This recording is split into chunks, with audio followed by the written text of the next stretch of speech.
আসসালামু আলাইকুম। ভিডিওটা উপরে টাকা দেন না ভাইয়া, দয়া করে।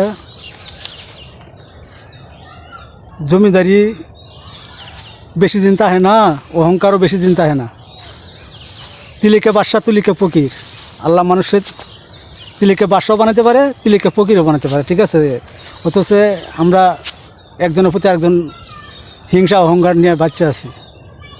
তাই আশা করি মন থেকে এটা সব কিছু বাদ দেওয়া, আমাদের নতুন ইউজার যারা আছে একজনের প্রতি একজন সহযোগিতা হাত বাড়াই, সবাই উপরে উঠতে পারি। হিংসা এগুলো ভালো না ভাইয়া। ভিডিও একজনের একজন সবার মতন সবাই করতে পারে না। তাই বলে ভিডিও ভালো না হইলে ভিডিওর উপরে টাকা দিয়ে দেন, কষ্ট করে একটু লাইক কমেন্ট করে দেন। সবাই কিন্তু একটু আশার জন্য ভিডিও বানায়, ঠিক আছে। তাই আশাটা সবার যাতে পূর্ণ হয় এই চেষ্টায় থাকবেন। কথা বলতে রইলে মাফ করে দেবেন। আসসালামু আলাইকুম।